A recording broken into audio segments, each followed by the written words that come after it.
Bueno, el problema de la vivienda es que hay mucha liquidez en el planeta y eso significa que es una inversión muy segura y muy tranquila. Eso no es malo. Lo que pasa es que cuando se concentra en exceso en las ciudades, pues genera externalidades. Que una parte de la rentabilidad que se busca es una rentabilidad ansiosa e intranquila. Se va generando unas ciudades del pasar, no del estar. Tenemos esta tensión dialéctica entre unos bienes a los que se les quiere hacer funcionar a mucha velocidad con rentabilidades altas, cuando en realidad esos bienes no pasa nada porque estén en el mercado. Pero lo que necesitamos son ciclos más largos y precios más conectados con los salarios locales. Pero si te estás jugando mucho en tus 10 ciudades o 12 ciudades claves de gente entre 25 y 45 años, ya lo siento, nos estamos jugando nuestro presente productivo y nuestro futuro productivo. Por pura eficiencia económica, es un mercado y es un servicio público que necesitamos arreglar. En un mundo globalizado como el actual, es mejor tener ciudades globales que no tenerlas. Yo en lo que no llego hasta el final es que esa ciudad es Madrid.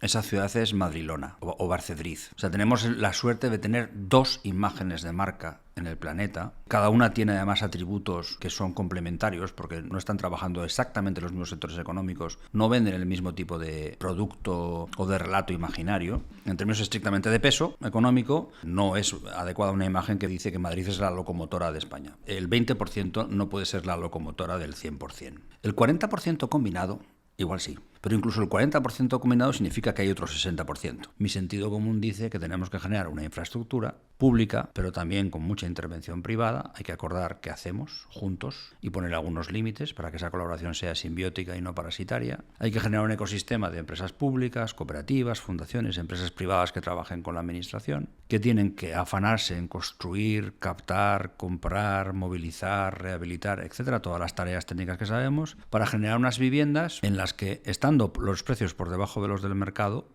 y yendo desde las más sociales hasta las que tienen casi un precio de mercado, generemos un espacio residencial en nuestras ciudades de confort. Y yo creo que estamos al borde de...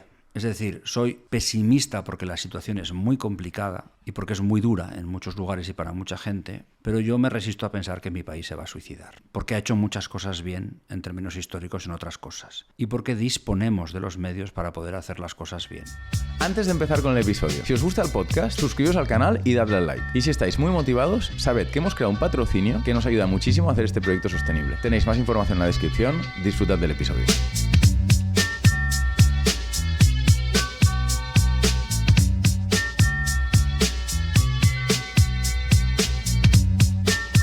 Arpa Talks. Javier, ¿cómo estás? Muy bien, Álvaro. ¿Tú qué tal? ¿Todo bien?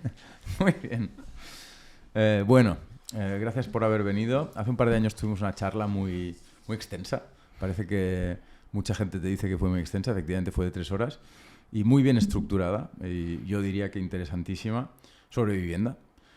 Y de esa conversación que el público, la audiencia apreció muchísimo, surgió un proyecto de libro que es El problema de la vivienda, que, por cierto, tú ya lo sabes, es nuestro libro más vendido este año, aunque apareció hace apenas un mes. Estoy muy contento por ello y sé que tú también lo estás. Y bueno, quería empezar preguntándote por, inevitablemente, ¿cuál es el problema de la vivienda? Bueno, el problema de la vivienda es que hay mucha liquidez en el planeta y eso significa que es una inversión muy segura y muy tranquila. Eso no es malo. Lo que pasa es que cuando se concentra en exceso en las ciudades, pues genera externalidades. Después, que una parte de la rentabilidad que se busca es una rentabilidad ansiosa e intranquila. O sea, que quiere mucha rotación, quiere crecer constantemente la tasa de beneficio. La lógica es más financiera que patrimonial o inmobiliaria. Y entonces se va generando en las ciudades, porque además hay un cruce entre oferta y demanda. Es decir, hay cierta oferta que busca esto y hay cierta demanda que le encaja esto. Se va generando unas ciudades del pasar, del estar. O sea, perdón, del pasar, no del estar. Es decir, en vez de residencia permanente de gente que tiene un proyecto de vida vinculada a esa ciudad, pues hay una serie de poblaciones. Pensamos en turistas siempre, pero hay otro montón de cosas. Gente que está temporalmente, que trabaja temporalmente, que le interesa temporalmente, o que viene sin una vocación de permanencia, aunque después pueda llegar a tenerla. Pero hay toda una economía en torno a las viviendas, a unos precios más altos, con una rotación de la gente más alta. Eso en la parte más de inversión colectiva, más de fondos y este tipo y de family office, etcétera. Y después entre los rentistas, porque el rentismo existe y no pasa nada. Yo en el libro no hago un juicio de valor o moral de prácticamente nada. Intento describir y me posiciono. Y yo tengo mis sesgos, cosa que es evidente. Por cierto, que en el libro se explicitan. Soy una persona progresista, sea eso lo que sea. Y entonces, en el caso del rentismo, lo que se produce es un cierto seguimiento de estos operadores mercantiles, porque son los que tienen más medios y más capacidad de fijar un poco cuál es el marco. Y entonces ahí también hay una cierta apetencia por alquileres más altos, por rotar más a los inquilinos y por sacarle un mayor rendimiento. Todos los rentistas no se comportan especulativamente, pero todos los rentistas son rentistas. Es decir, obtienen unas rentas no en base al trabajo, en base a la posesión de un patrimonio. Patrimonio que lo han podido obtener por su propio trabajo e inversión, sin duda. Pero una buena parte de los patrimonios se obtiene por herencia. Que a mí me parece que no es que quien recibe la herencia ha trabajado. Entonces, bueno, en las ciudades tenemos... además, esto es específico de las ciudades. De las ciudades más densas, de las ciudades más exitosas, de las ciudades donde hay más gente moviéndose. Ciudades más pequeñas, más tranquilas, menos atractivas, que están fuera de este circuito, no sufren esto, y el mundo rural tiene otros problemas de vivienda que son básicamente los contrarios, que hay mucha vivienda y mucha necesidad de rehabilitación, pero no hay tanta gente. Entonces, bueno, tenemos esta tensión dialéctica entre unos bienes a los que se les quiere hacer funcionar a mucha velocidad con rentabilidades altas, cuando en realidad esos bienes no pasa nada porque estén en el mercado, pero lo que necesitamos son ciclos más largos y precios más conectados con los salarios locales. Yo creo que este es el núcleo central del problema, y en el libro se hace un chistecito que no es... Bueno, es un chistecito.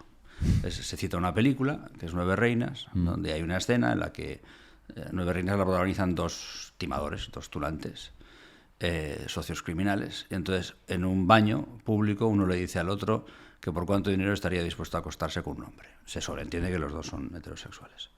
Y entonces van utilizando las servilletas de papel para secarse las manos como si fuesen dinero, y entonces uno de ellos, que es Ricardo Darín, va poniendo dinero encima de la mesa, y entonces, no, y de repente se calla el otro, y finalmente le dice el tunante al que interpreta a Darín: ves, callar significa que aceptas. Y entonces viene la moraleja de la escena, que dice: sobran putos, lo que faltan es financistas. El mercado inmobiliario funciona un poco al revés. Y puede parecer paradójico. Funciona al revés porque hay mucha gente con capacidad de invertir. Y sin embargo, los ladrillos prime, o sea, los mejores inmuebles, son finitos. Las mejores calles, las mejores localizaciones. Entonces, aunque después se produce un proceso en el que unos activos prime van contaminando a otros en términos de precio, van transfiriendo precio, si hay tensión sobre los mejores, sobre los óptimos, pues los buenos también empiezan a crecer el precio, los menos buenos también, y al final, pues eso, como se dice en el libro, donde Cristo perdió las sandalias, pues también hay problemas. Bueno, pues es que el mercado inmobiliario funciona en las ciudades exitosas al revés. Financistas hay a patadas, lo que faltan es putos. El 75% de los españoles son propietarios, ¿es correcto? El 75% de las viviendas se disfrutan en régimen de propiedad, y el 25% del stock inmobiliario total está arrendado. Pero yo no sé hacer la traslación eso en términos demográficos. Ahora, lo que no se puede decir es que el 75% de los españoles son propietarios, porque hay propietarios que lo son de más de una vivienda. ¿Cuánta gente en España vive en régimen de alquiler? Oficialmente hay algo más de 3 millones de relaciones arrendaticias. Esto lo lleva Hacienda y lo controla mucho mejor desde hace una serie de años. Pues pueden ser 3 millones y medio. En algún sitio he visto que puede haber hasta 4, no lo sé. Y después hay que ver después eso cómo se traduce en personas, porque lo que lo tienes que multiplicar es por el tamaño medio de la unidad convivencial, que es más o menos 2,5. Pero tampoco sé si las familias que viven de alquiler o las personas que comparten alquiler, porque ahora hay mucha gente que comparte alquiler sin vínculo sexoafectivo, si tienen el mismo tamaño o no esas unidades convivenciales. Pero bueno, yo sí que creo que hay una imagen con la que nos podemos quedar, y es que más o menos uno de cada 4 inmuebles está alquilado, y que después tenemos muchas ciudades. En las ciudades sí lo sabemos por las encuestas de condiciones de vida y por los censos, ahí sí lo sabemos en términos de población. Hay muchas ciudades donde una de cada 3 personas o familias vive de alquiler, y hay una, que es Barcelona, que es la que tiene más peso, donde el equilibrio es 40-60, y ese 40 está creciendo. ¿Esos alquileres incluyen a esos turistas y personas que están de paso de los que hablabas antes? Esto es alquiler lau. o sea, alquiler de 5 o 7 años en Vale. función de si el arrendador es una empresa o un particular. Vale. No incluye el alquiler turístico. Sí que creo que incluye el alquiler de temporada, aunque tampoco estoy completa y absolutamente seguro. El alquiler de temporada, que es una figura muy polémica ahora porque sirve para romper la ley de vivienda en los lugares donde se declara la zona de mercado tensionado, está bien que exista. O sea, hay que tener un alquiler para la gente que estudia un curso académico y no se queda los 12 meses en una ciudad. Y hay gente que trabaja temporalmente en sitios. Sí. Está bien que exista. Lo que pasa es que no se puede utilizar fraudulentamente para ir ofreciendo alquileres de 11 meses, uno detrás de otro, siempre a las mismas personas, porque eso es un fraude de ley. ¿Y esto está ocurriendo? Sí. Estos son datos de... Vengo fresco de algunas cosas porque ayer estuve hay un congreso de vivienda pública en Barcelona, que es el que organiza anualmente el Ayuntamiento de Barcelona, sí. Y también ha habido la reunión de las 160 empresas públicas de vivienda aquí en la ciudad de Barcelona. Y hace 10 días estuve en el Revil, que es el mayor evento inmobiliario del sector privado. Entonces hay algunos datos o algunas tendencias o algunos aromas que igual tengo un poquito más nuevos. Entonces, ayer se comentaba en un estudio del Observatorio de la Vivienda de Barcelona que el porcentaje de oferta de vivienda, esto hay que desmontarlo ahora, hay que ir un poquito a precisar, el porcentaje de viviendas en oferta, viviendas de alquiler en oferta, de alquiler temporal, ha pasado de menos del 10% a casi el 30%, que es un incremento muy potente. Sí. Yo, además, creo que sensación de usuario, de gente que trastea con plataformas, sí. Creo que puede ser hasta un poco más que eso. De hecho, he visto noticias publicadas hablando de más. Ahora, eso no significa que el 30% de las viviendas estén en alquiler temporal, porque una cosa es lo que se oferta en un momento y otra cosa es todo el stock de la gente que está viviendo. O sea, lógicamente, dado que los alquileres temporales se ofertan 5 o 7 veces más que los contratos de 5 o 7 años, imaginando que un contrato de 5 o 7 años no es renovado, en realidad debe haber una preponderancia justamente en el mercado de la oferta del alquiler temporal. Correcto, y que tengas muchos alquileres temporales en la parte de la oferta, que la oferta siempre es una parte pequeña del total de las viviendas que están en el mercado de alquiler. La parte de stock está creciendo constantemente. O sea, cuando hacías la pregunta antes de cuánta gente vive de alquiler, hemos utilizado esa imagen de uno de cada cuatro inmuebles, de muchas ciudades con el 30 e incluso Barcelona con el 40. Sabemos que esos stocks dedicados a permanentemente ser la residencia en alquiler de personas y familias están creciendo en todas las ciudades españolas. Ok.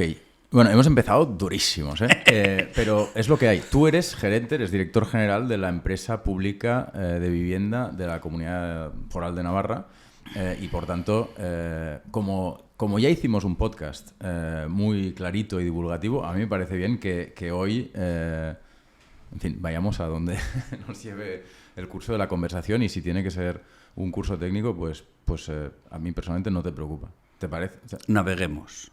Tú me llevas. Ok. En realidad, evidentemente, yo tengo que hacer preguntas y preguntas abiertas, pero yo tengo preguntas detrás de las preguntas.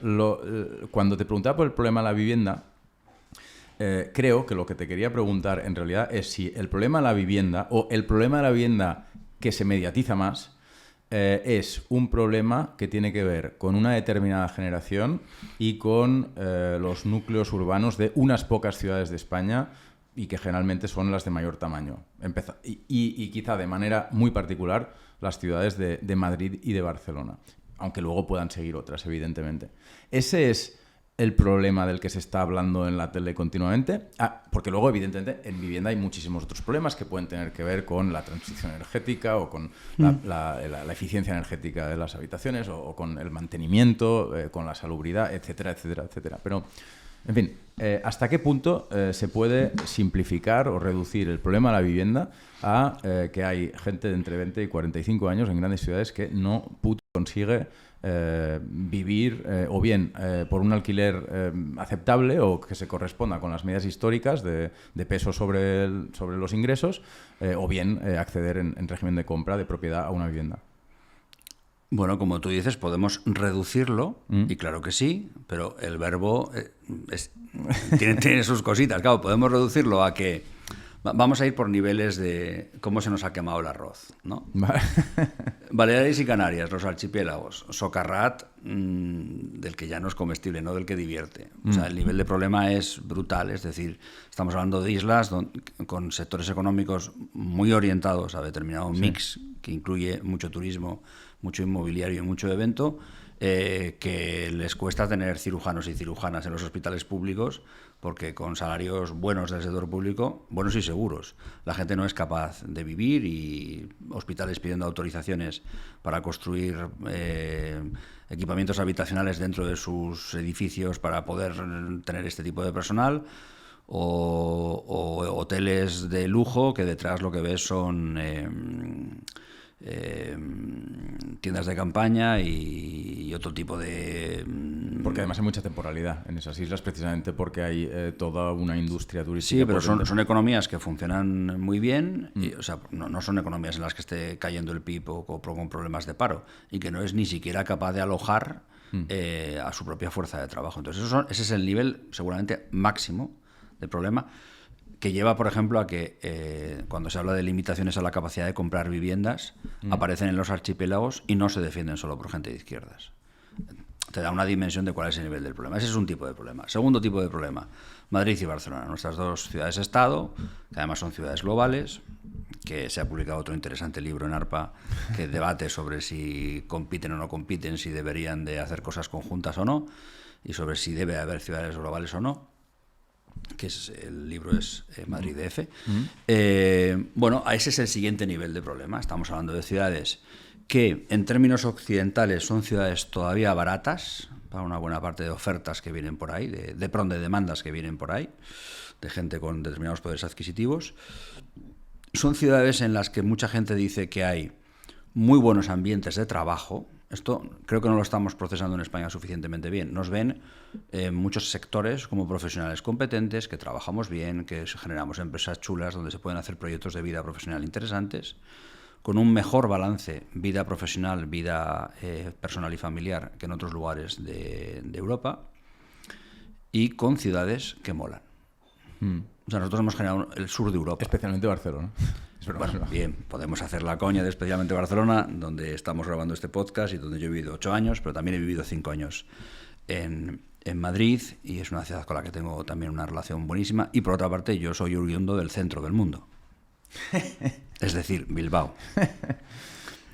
Pero no particularmente. Habría mucho que hablar sobre los bilbaínos. Claramente el centro del mundo, o sea, es que ni lo vamos a discutir. Vale. A pesar de que ayer el Manchester United nos dio lo nuestro. No, nuestras ciudades molan. O sea, hemos generado en el sur de Europa unos artefactos que son ciudades compactas, que son ciudades en las que ocurren cosas, en las que se puede vivir, trabajar, en las que se socializa. Entonces, todo esto resulta interesante. Madrid y Barcelona sería el segundo nivel, porque claro, además son muy grandes y además juegan este papel de nodos de atracción muy global. Pero en Madrid y Barcelona, por concretar, y luego te dejo seguir, ¿cuál es el problema? Porque hay mucha gente en Madrid y Barcelona que vive desde hace 50 años en un piso correcto o maravilloso. ¿Cuál es el problema? Que buena parte de la población local y buena parte de la fuerza de trabajo, sea local o no, porque en esta ciudad hay gente que es oriunda de fuera, pero que lleva 5, 10, 15, 20 años y tiene un plan de vida aquí. Sí.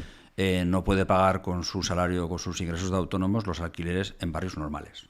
Vale. En barrios que hasta ahora eran normales. Y o están teniendo que irse fuera muy lejos, o están teniendo que compartir vivienda entre mucha gente que no tiene una relación afectivo-sexual. Argumento típico al respecto de la dificultad de esta gente oriunda o no oriunda de estas ciudades globales de acceder a la vivienda. Hombre, podrían intentar vivir en un lugar diferente que la Castellana o el Paseo de Gracia. En general, esta gente no aspira a vivir ahí. O sea, conviene que seamos serios. Y tampoco aspiran a vivir en lo más céntrico y los mejores barrios. Quieren vivir pues dentro de la ciudad o dentro del área metropolitana. Y quieren vivir... Al final yo creo que la gente lo que mide es, respecto de dónde trabajo y dónde está la gente con la que socializo, etcétera, cuántos desplazamientos tengo que hacer recurrentemente todos los días para empezar y todos los días para acabar. Entonces, si tú tienes que dedicar a esto 2 horas y media, 3 horas de tu vida y un cierto dinero, pues estás machacando tu vida. La gente de derechas o no, porque también lo decimos gente que no somos de derechas, que hay que utilizar las áreas metropolitanas en su conjunto, que hay que comunicar política de transporte público con política de vivienda, que las adjudicaciones de vivienda protegida, y eso es una cosa que yo he sufrido 3 veces en 3 comunidades autónomas distintas, no es que la gente tenga que tener la capacidad de que le adjudiquen una vivienda protegida en un barrio determinado, ojalá pudiésemos hacerlo, pero que dentro del área metropolitana, suficientemente bien comunicado y en zonas donde estás, en tramas urbanas suficientemente bien dotadas, yo creo que la gente aspira a eso. No aspira a vivir en lo más prime de lo más prime, que ya se sabe pues que tiene un destino de gente que tenga renta alta, eso no pasa nada. Nosotros tenemos la editorial en Barcelona y Correcto. Te diría que buena parte de nuestro equipo ahora está fuera de Barcelona, habiendo pasado por Barcelona y probablemente eyectados de la ciudad en parte por la dificultad, probablemente también por un cierto ambiente cultural en un momento dado en Barcelona hace unos años, pero en parte también por el precio de la vivienda. Es decir que, en fin, empatizo, entiendo perfectamente. Como empleador, como empleador empatizas porque tú deseas que tu equipo esté disponible para trabajar y que tenga un proyecto de vida conectado al ecosistema y al entorno en el que está tu empresa. Normal. Sí. Esto es una preocupación de un montón de empleadores. De un montón de empleadores. Y no lo decía tanto como empleado. O sea, nosotros nos quedamos con todas las personas que decidieron marchar. También el COVID facilitó mucho que en un momento dado, ¿no?, hubiera gente que tomara esa decisión. Pero apostamos, por así decir, por intentar construir organizaciones muy híbridas, novedosas, en las que se trabaja mucho online. Pero claro, hay mucha gente que por edad o por ideología o por la razón que fuera o por imposibilidad organizativa no tuvo o la suerte o las ganas o el acierto de apostar por ello. Con lo cual, efectivamente, la gente de Barcelona, de Madrid y demás que son indiferentes Me estoy enrollando. Bueno, pero retomamos el hilo. ¿Es una preocupación de los empleadores qué está pasando con su fuerza de trabajo en entornos como Madrid y Barcelona? Es una preocupación también de los sindicatos de clase. Yo estoy afiliado a uno que no diré cuál es, pero asesoro a los 2 más grandes. Me piden consejo, yo de mil amores, no tengo ningún problema en el mío, obvio, y en el otro ya les he dicho que tampoco, y fenomenal. Y hay una preocupación que es lo que se gana en las mesas de negociación colectiva en términos salariales se pierde en muchísimos casos en un mercado de la vivienda ineficiente, que este es otro concepto que tenemos que poner encima de la mesa. Es un mercado que no funciona bien. ¿Hace la administración un montón de cosas mal? Vamos, tengo 25 años de experiencia para explicar todas las cosas que hacemos mal o que no hacemos. Pero también hay que hacer alguna reflexión de por qué es un mercado que no funciona bien. El mercado tendría que estar orientado fundamentalmente a satisfacer la necesidad residencial de la fuerza de trabajo. Entonces, también es una preocupación de los sindicatos. Entonces íbamos por niveles. Lo de las islas es que sinceramente no sé cómo se afronta eso. Estamos hablando de territorio arrasado. Madrid y Barcelona es el siguiente nivel de dolor, de sufrimiento, de disfuncionalidad. Y después se le presta menos atención porque los precios son menos espectaculares. Pero claro, como los salarios son un poco más bajos y son ciudades más pequeñas, es decir, hay menos rodalías que tomar para acabar yendo a no sé dónde, ¿no? Pues el siguiente nivel de ciudades también están teniendo unos problemas graves, duros. Es verdad que un poco menos duros, pero hablemos de Valencia, hablemos de Sevilla, hablemos de Málaga, hablemos de Zaragoza. Son lugares donde también es complicado. Y después están estas ciudades, el sistema de ciudades del norte de España, que no genera ciudades tan grandes.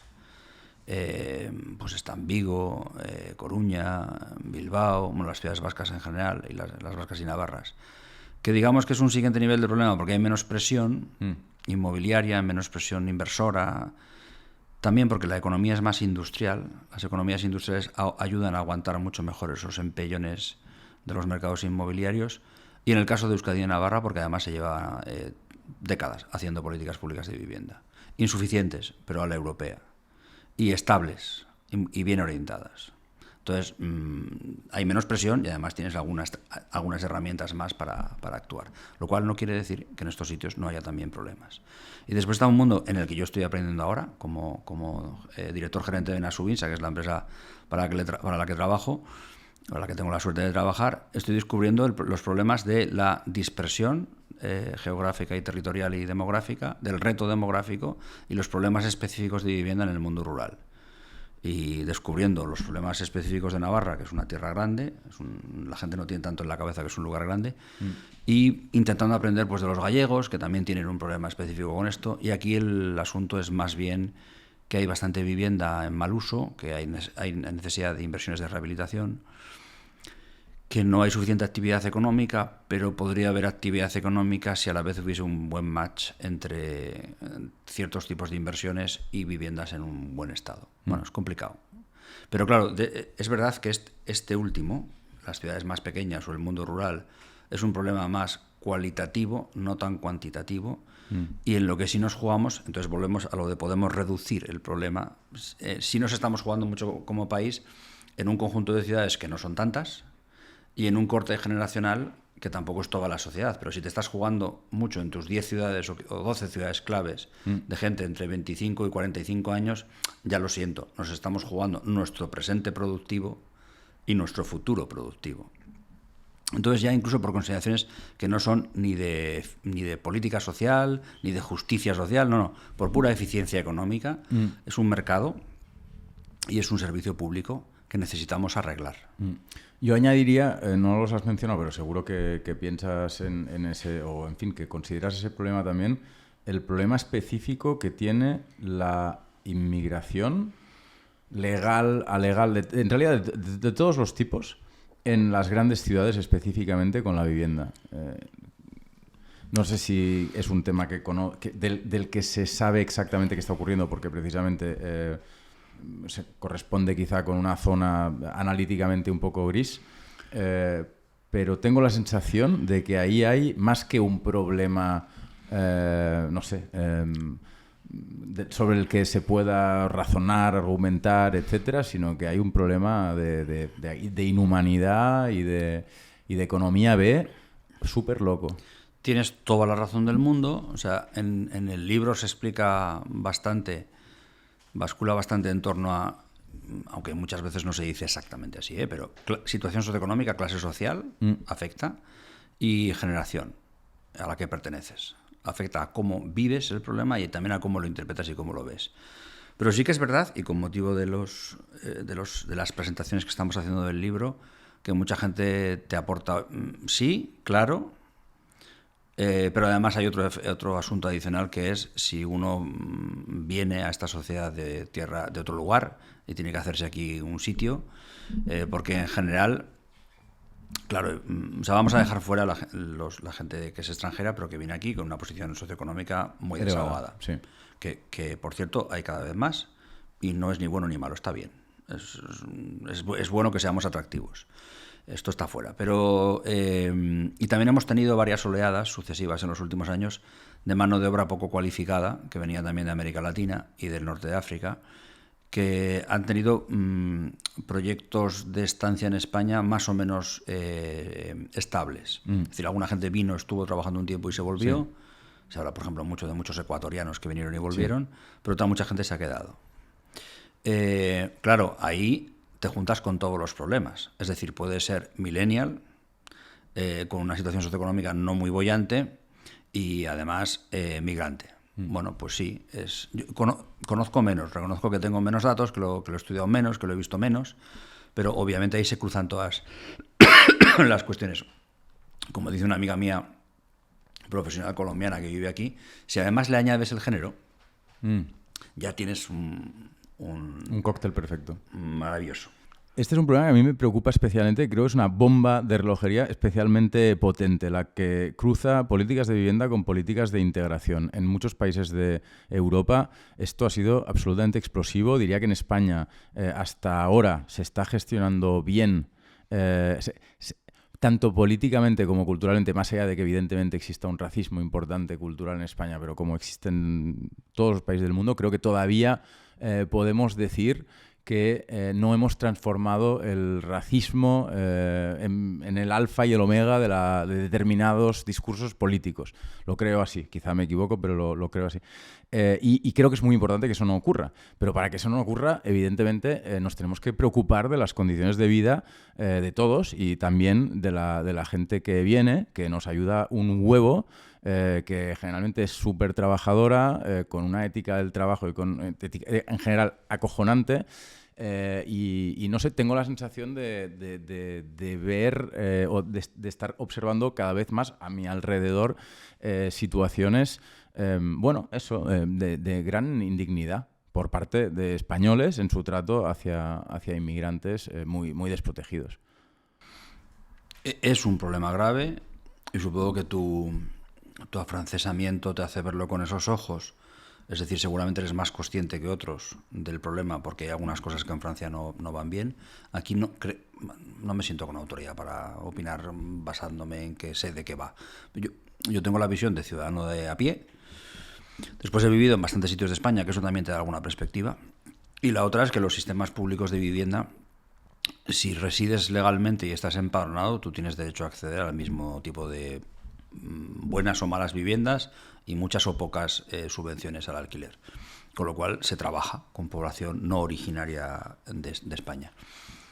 Basado en eso, que no es mucha cosa, mi sensación es que, y no sé cuánto de políticamente incorrecto es decir esto, pero bueno, cuando asumes millones de personas que hablan tu mismo idioma, aunque hay variedades idiomáticas obvias, pero compartimos un código.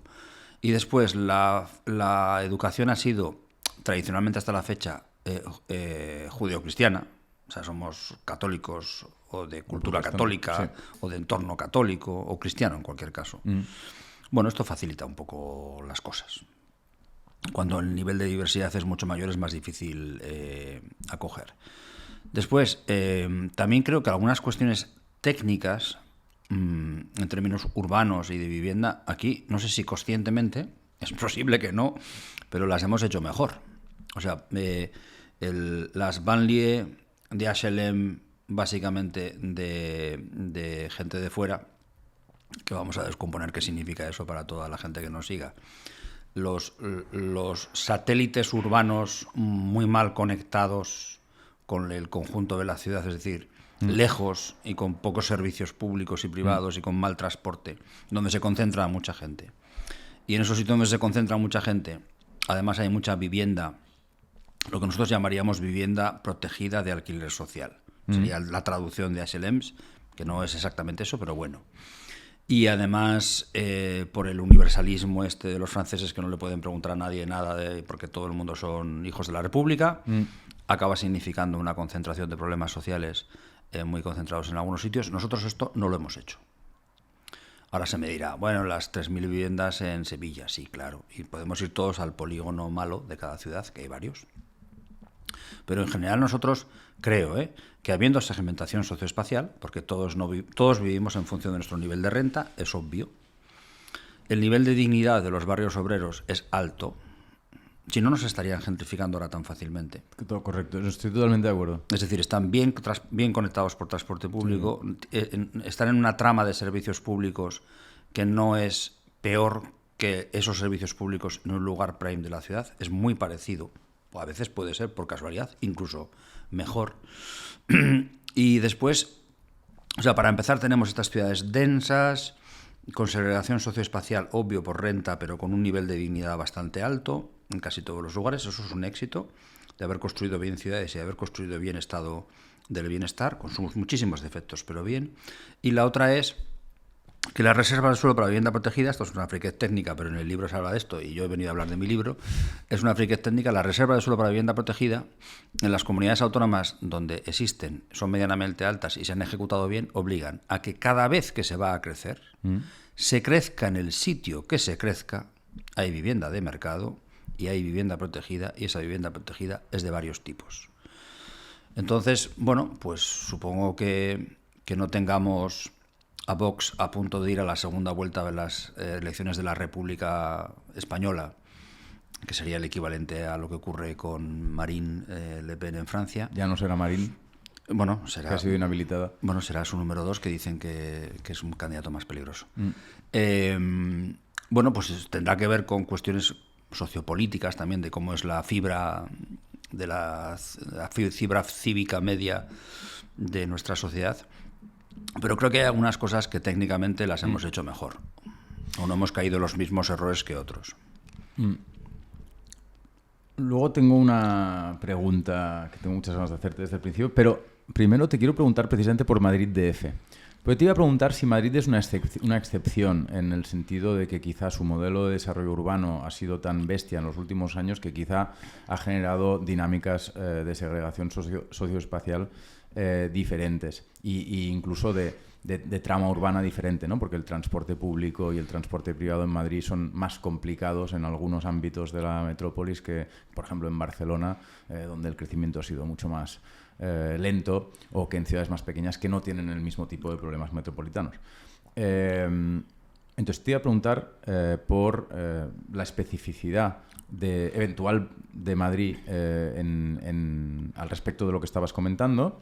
Y ya de paso, si te parece bien, podríamos comentar la jugada de Madrid DF, ¿no? De si Madrid debe ser una ciudad global, de si España debe apostar por tener una enorme ciudad de 10 o 12 millones de habitantes en el centro de la meseta, o no, o quizá, o sí pero, o no pero. Yo las 3 tesis centrales del libro de Caballero las suscribo, aunque no llego por los mismos pasos que él. El libro es muy interesante, léanlo, pero yo hay un montón de datos que no comparto y algunos caminos conceptuales que tampoco. Pero las 3 tesis que apuntan en el libro es: en un mundo globalizado como el actual es mejor tener ciudades globales que no tenerlas. Yo lo suscribo. No sé si esto me hace ser menos de izquierdas, no lo sé, pero yo lo suscribo. Prefiero vivir en un país que tiene uno o varios polos de atracción. Que los polos de atracción generan 2 cosas. En esto estoy de acuerdo con el autor. Generan retención de talento y atracción de talento. Dan oportunidades en tu propio país a gente que no tiene por qué irse a determinados lugares cosmopolitas y específicos. No tiene por qué, puede irse, pero no va a estar forzado. Yo en lo que no llego hasta el final es que esa ciudad es Madrid. Esa ciudad es Madrilona. O Barcedriz. O sea, tenemos la suerte de tener 2 imágenes de marca en el planeta. Cada una tiene además atributos que son complementarios, porque no están trabajando exactamente los mismos sectores económicos, no venden el mismo tipo de producto o de relato imaginario. Entonces, y además, esto lo he discutido con el autor, en términos estrictamente de peso económico, pues no es adecuada una imagen que dice que Madrid es la locomotora de España. Primero, porque el PIB de Cataluña y el PIB de Madrid son muy parecidos. Y segundo, porque Madrid prácticamente no tiene industria y no tiene ni una sola instalación energética en su territorio. Entonces Madrid es, como corresponde a una capital, pues es un nodo de temas financieros, políticos, administrativos. Hay mucha I+D+I también allí, porque hay muchos headquarters de empresas españolas o multinacionales, pero hay que medir bien las cosas. El 20% no puede ser la locomotora del 100%. El 40% combinado, igual sí, pero incluso el 40% combinado significa que hay otro 60%. Yo no suelo tener mucho éxito ahora mismo en charlas en Madrid cuando explico que solo el 3% de los españoles vive dentro de la M30. Y que entonces los demás no podemos ser periféricos. Porque si tú eres la centralidad del país, no eres una periferia mental, eres relevante. Bueno, entonces, yo la primera tesis la suscribo. Mejor tener ciudades globales. Lo que pasa es que yo defiendo que sea una cierta combinación de Madrid y Barcelona, que el autor tampoco se opone. Otra cosa es que creo que no ata bien en el libro, o no ata del todo. Después, el siguiente asunto es cómo vertebramos España. Y no voy a contar el libro entero, pero al final el libro acaba diciendo: no tenemos bien vertebradas las áreas metropolitanas. Y pone como ejemplo la de Barcelona, que tiene muchísimas virtudes y algunos defectos. Pero ahí sí que creo que acierta. Y dice que tiene que haber una reflexión de: ya tenemos las 17 comunidades autónomas consolidadas, era un autogobierno repartido en todos los lados que no era tan evidente a principios de los 80. Eso ha sido bueno para España. Tenemos un gobierno, una administración general del Estado que funciona para ciertas cosas. Y lo que necesitamos es generar un nivel de gobernanza metropolitano y darles algunos estatutos a ciertas grandes ciudades. Yo ahí estoy de acuerdo con él. Eso es la madre de todas las batallas en términos político-partidistas. Sí. Y está todo el mundo intentando desde hace décadas que se pueda construir gobierno metropolitano, pero por politiqueo no se consigue. Bien, o por política, el por mundo, no ser despreciativo con el mundo. Puede haber de las dos cosas. También lleva otro tipo de reflexiones. Tenemos legislaturas de 4 años. Y no es obligatorio que sean de 4 años. Son ciclos muy cortos. Entonces tú generas que el mundo político está sometido siempre a unos incentivos de que es que estoy de acuerdo. 1 año para pensar, 2 años para ejecutar, 4º año para vender y todo el rato... Bueno, y la tercera tesis del libro, que es un asunto más de consumo interno para madrileños, pero o sea, es un tema local, pero interesante, porque no es cualquier tema local, es que Madrid es corte y villa, y siempre ha estado muy presente el tema de la corte, y no ha estructurado tanto el territorio, las infraestructuras, los servicios del conjunto de la ciudad. Muy bien, bueno, pues hemos tomado una tangente para tratar el tema de la posible especificidad de Madrid. Didi. Sí, bueno, hemos hecho un cierto recorrido por el libro de Madrid DF, pero creo que podemos conectar los dos libros. No sé si Caballero estará de acuerdo, pero vamos a ello. A mí me parece muy evidente que ahora mismo hay como 2 proyectos políticos, que uno es de la derecha madrileña y otro es de la izquierda catalana, que en el fondo es de las izquierdas españolas, porque está muy conectado también con esfuerzos del Ministerio, que yo creo que la gente lo puede percibir con cierta claridad, porque además es muy gráfico. ¿Madrid qué apuesta ahora? Madrid, comunidad autónoma, apuesta por construir más de 250.000 viviendas de mercado. Yo en el libro explico que creo que eso no solucionará los problemas, porque creo que esto no va de solo construir vivienda de mercado.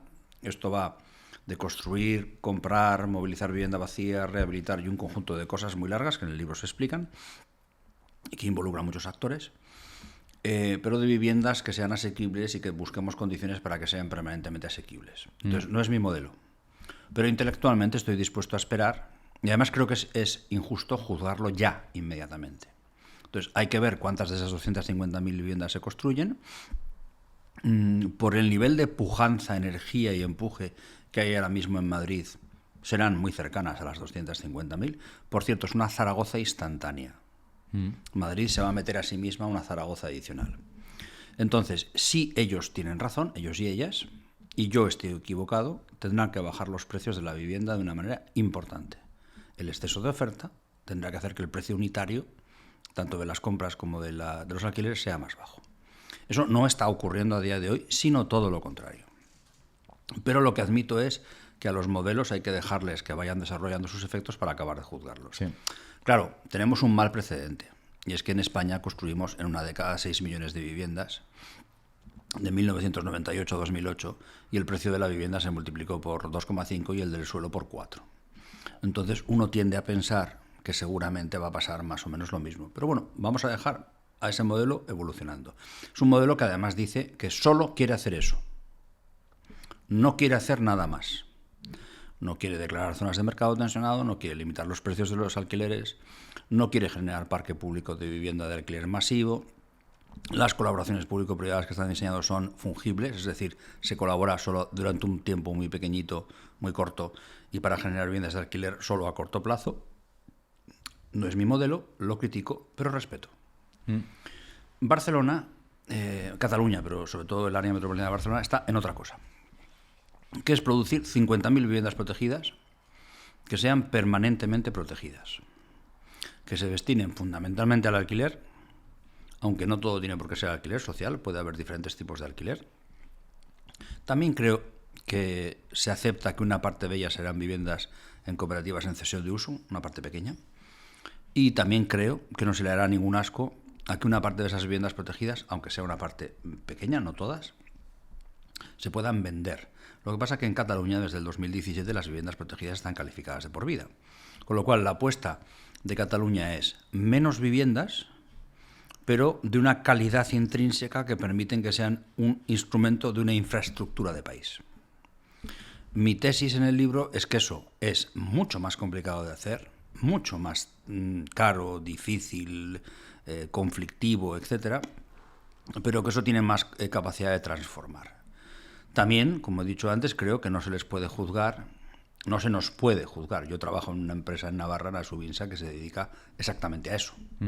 No se nos puede juzgar por los efectos solo a corto plazo. Es un problema estructural creado durante décadas y solo se puede responder a ese problema estructural con una infraestructura que nos llevará lustros crear.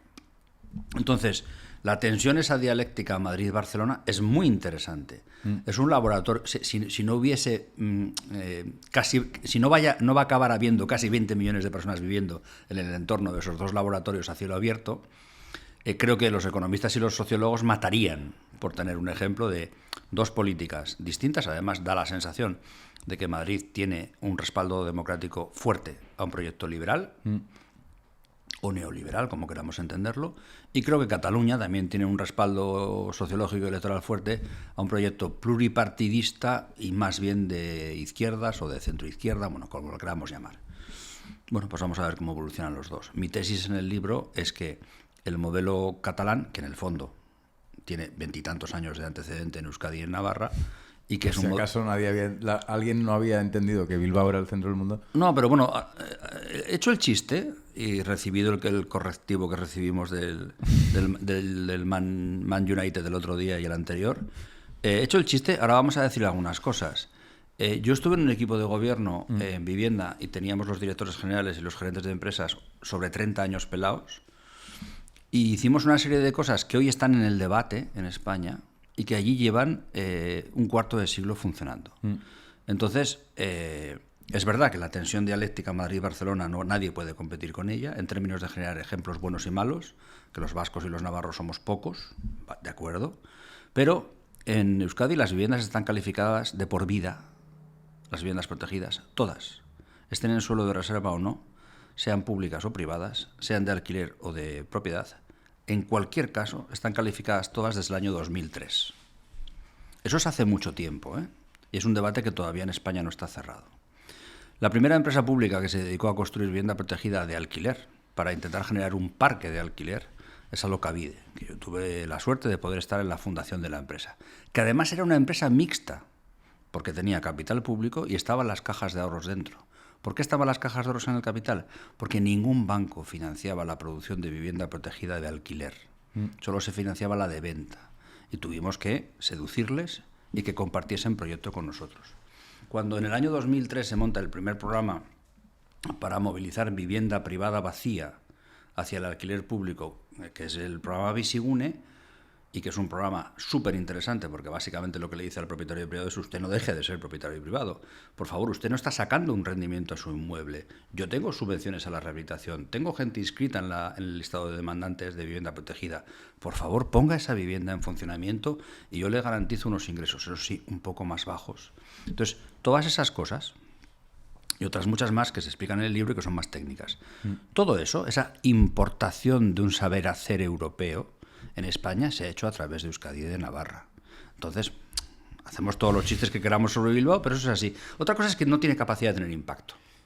Pero sí que es verdad que... Porque ocurrió lo mismo con las pensiones.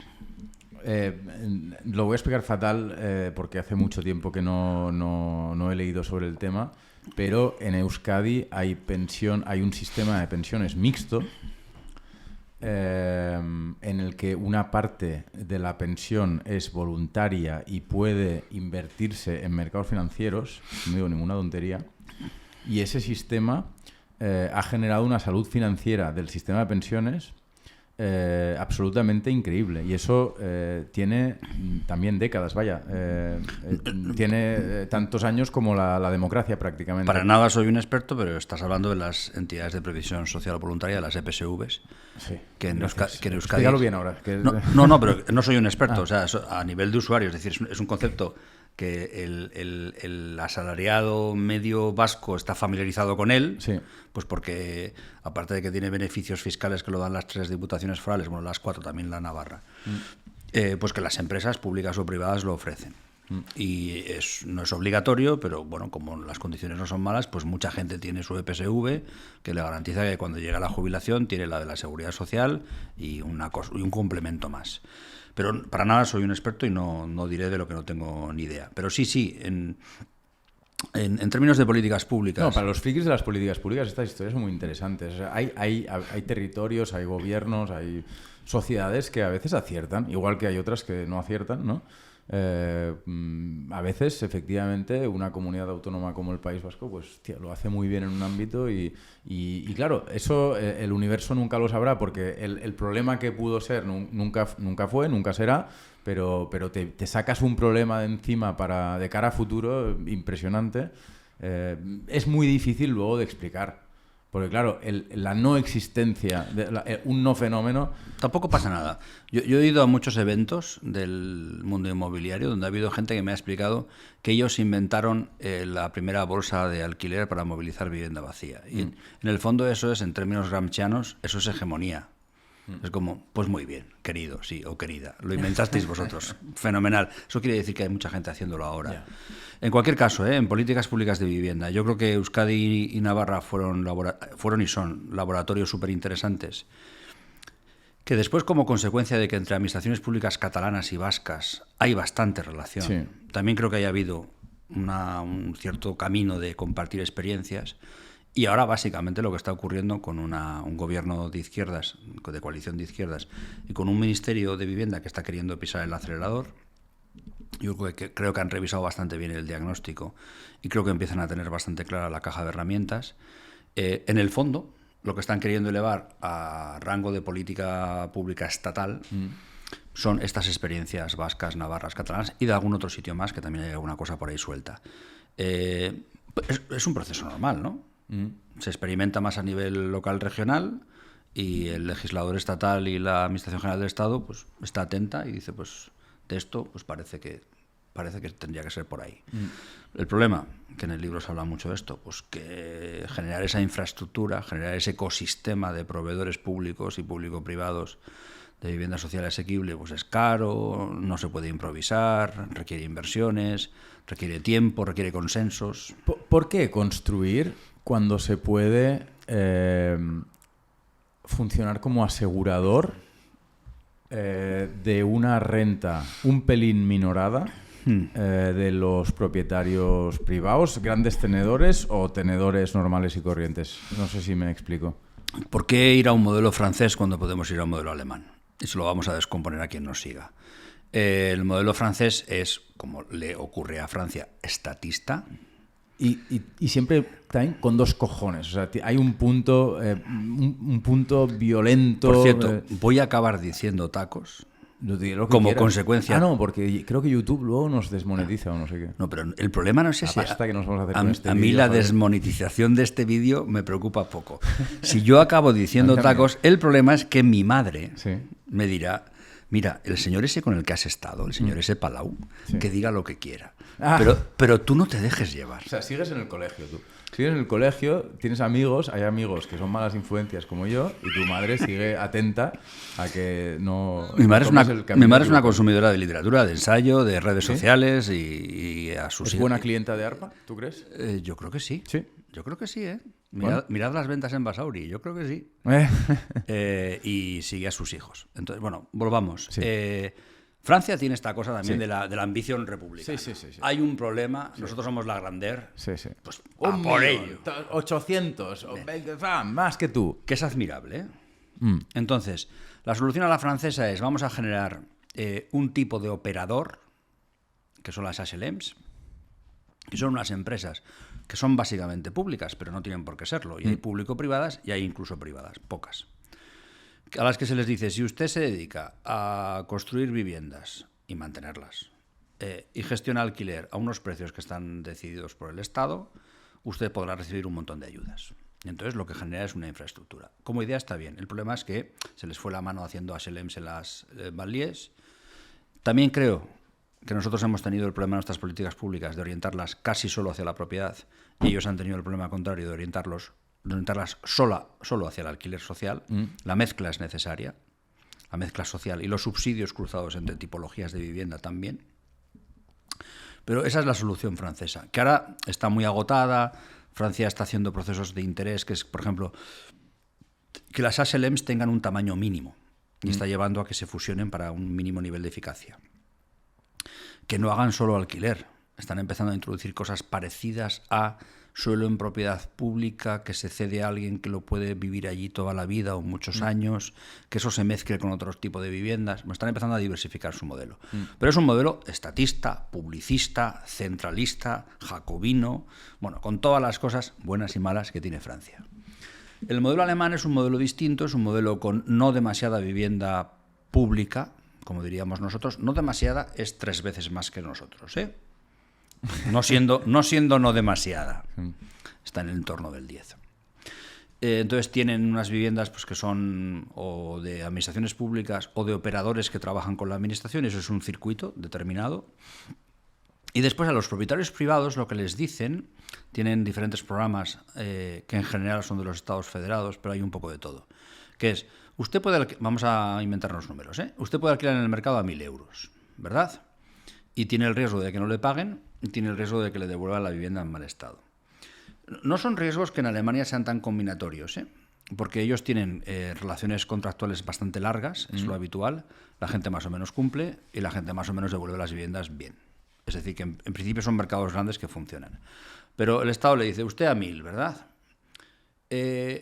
Si yo le doy una cierta subvención, usted alquilaría 800, si me garantiza un cierto tiempo de alquiler. Si la subvención es mayor, usted alquilaría 700 y así sucesivamente. Entonces hacen un mix de cuanta más subvención está dispuesto a aceptar el propietario, más tiene que bajar el alquiler. Y lo que hay un intercambio, hay un trade-off entre menor rentabilidad pero mayor seguridad. Sí. Está bien. Yo además en el libro defiendo que nuestra salida de la crisis será más alemana que francesa, holandesa o austriaca. Precisamente por nuestra estructura de la propiedad.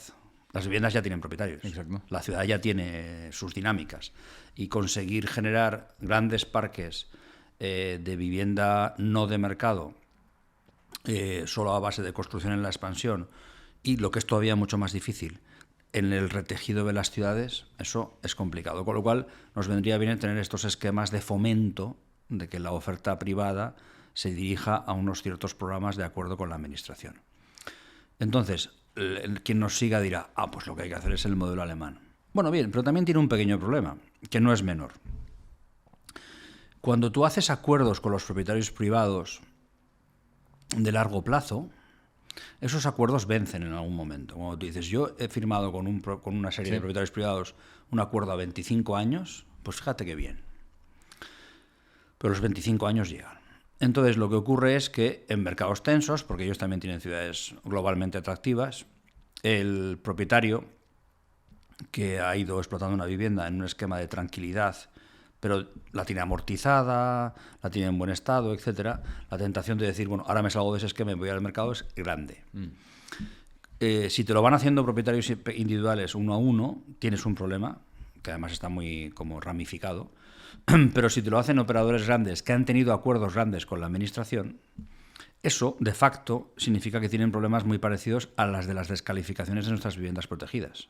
Nosotros hemos tenido 6 millones de viviendas protegidas en un esquema que cada cierto tiempo se descalificaban, y ellos tienen viviendas privadas que han tenido alquileres asequibles como consecuencia de estos acuerdos que les van saliendo. Y ahora les van saliendo. Les van saliendo. Te están teniendo un problema de que les van saliendo. Pero han tenido 20 años, o digamos, tienes muchos años para ir viendo cómo evoluciona tu pool de contratos firmados. Sí, sí. Y yo defiendo en la vida y en el libro también que no necesitamos una solución única al problema de la vivienda, que hay que combinar varias cosas, pero que esta es una de esas soluciones que es relevante. Sí, parece un quick win. Porque además está el tema de los anuncios de alarmas.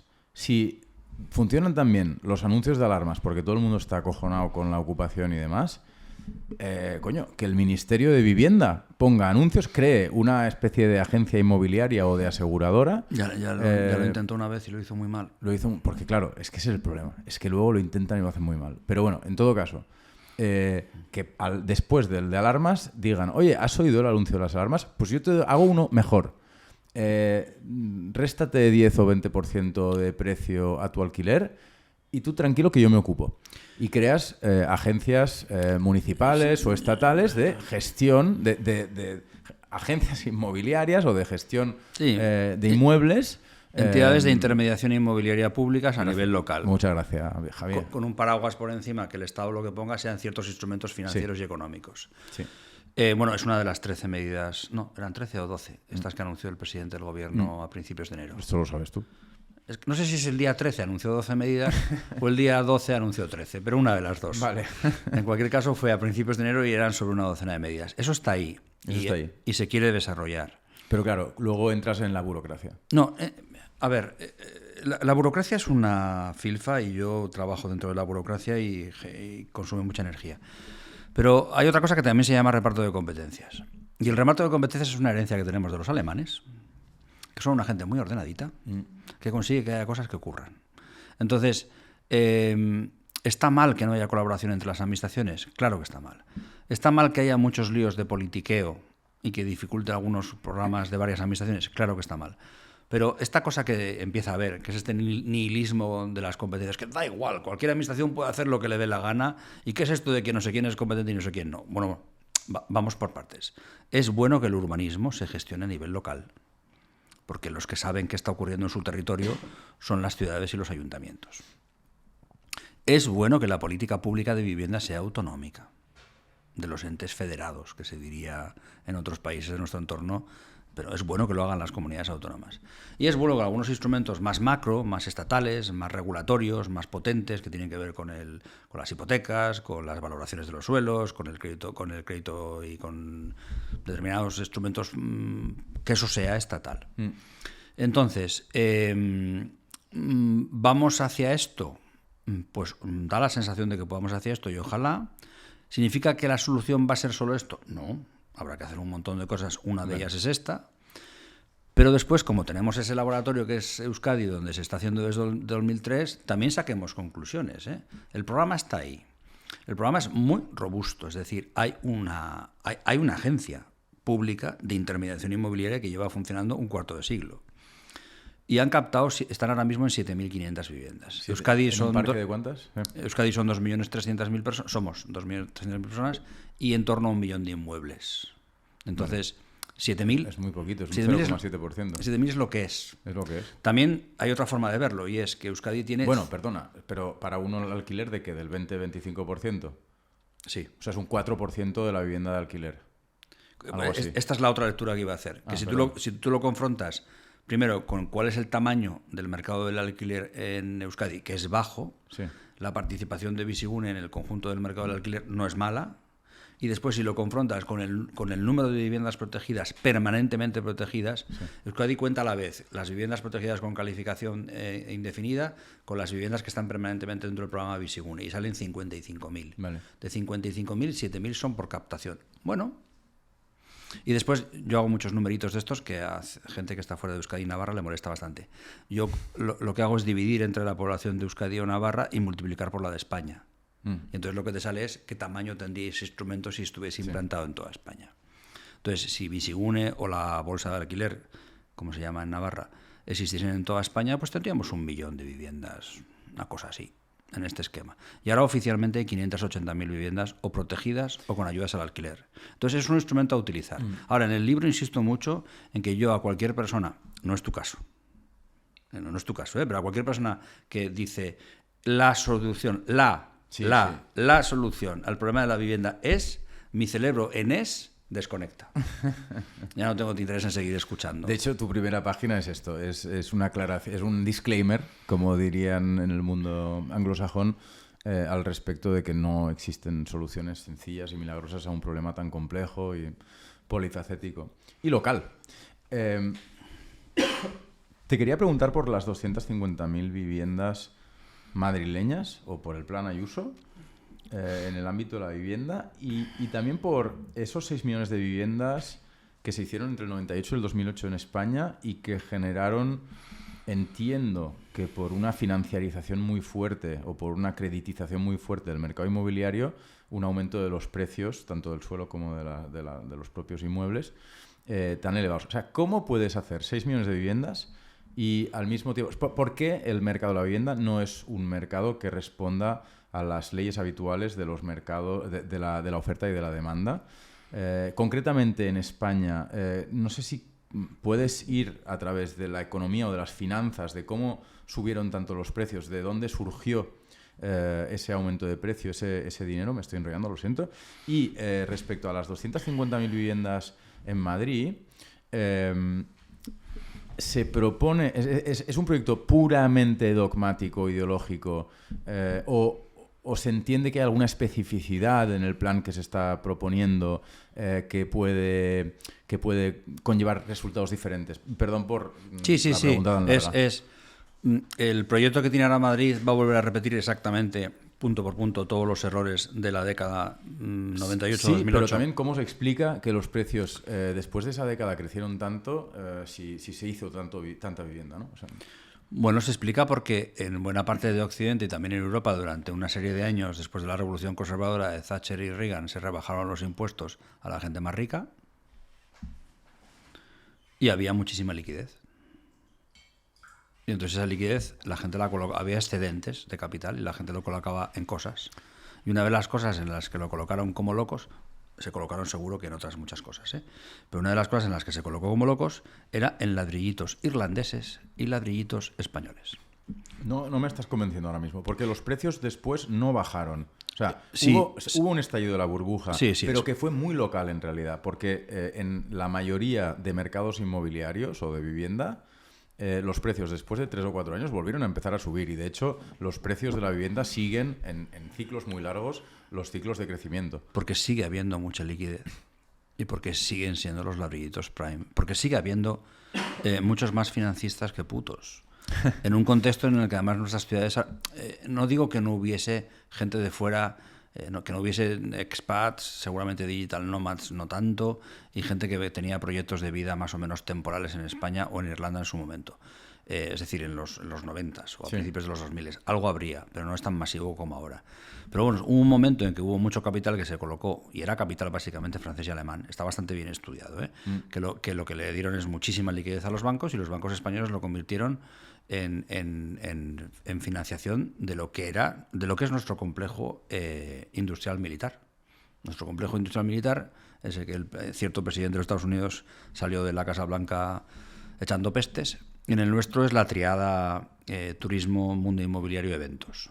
Que yo en el libro lo que defiendo es que son sectores económicos tan dignos como todos los demás, que el problema es que son instrumentales. Es decir, que no se te puede ir la mano, no puede ser el centro de tu economía. Sirven para unas necesidades y además tienen algunos peligros.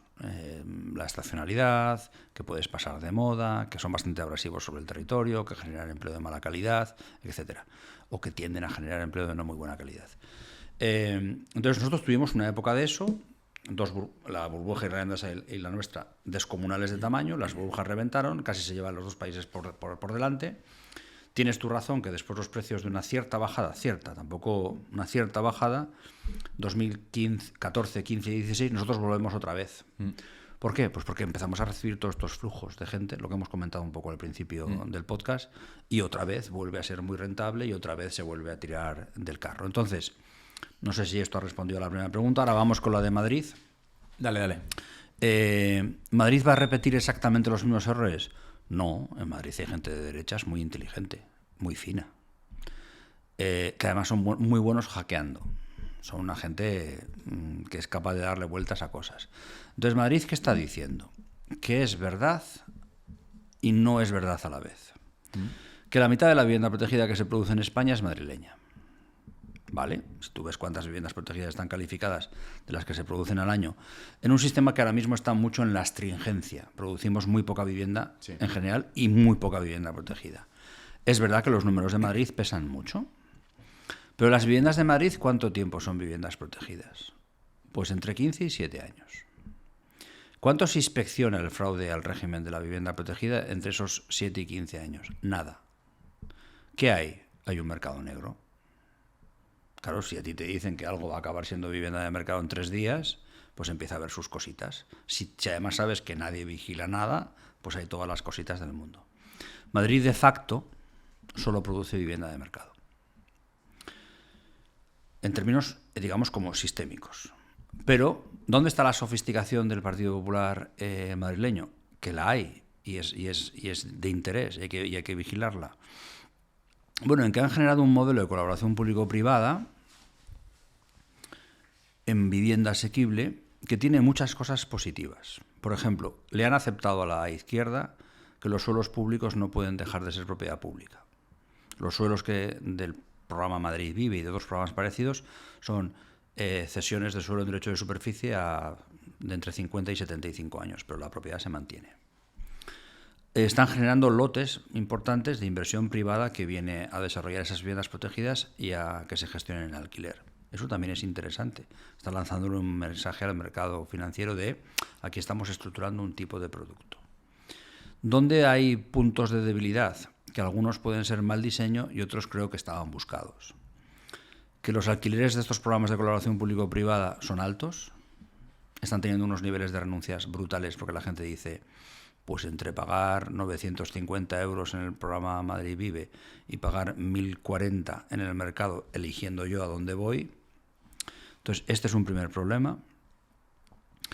Y el otro es que, esto es un poco técnico, pero conviene explicarlo y en el libro se detalla, hay una diferencia entre el capital privado que invierte, que tiene un programa de inversión corto, porque lo que quiere es producir vivienda, generar un stock y vendérselo a un fondo de pensiones o a un fondo de inversión más tranquilo. Yo no critico ese tipo de capital, tiene que haberlo, pero no podemos tener solo de ese, porque hace falta que haya ese otro tipo de capital, el que se lo compra y se lo queda para muchísimas décadas. Entonces, en Madrid, la mayor parte de estos programas de colaboración público-privada son sobre este capital, que son empresas españolas financiadas por fondos de inversión extranjeros que les exigen cierta rotación del capital que les ponen encima de la mesa. Por lo tanto, muchos de estos lotes, vamos a ver qué ocurre cuando estén las viviendas construidas y se vendan todos los lotes a la vez.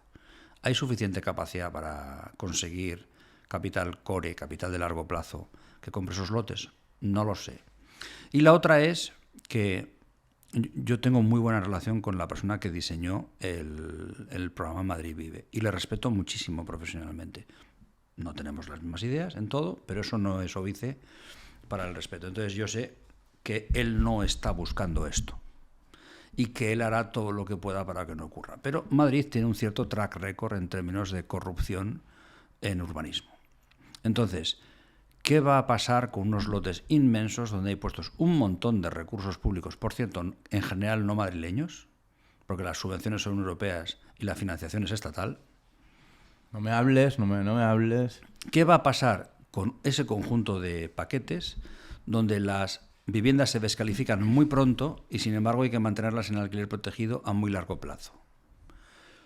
Yo creo que por el camino pasarán algunas cosas feas.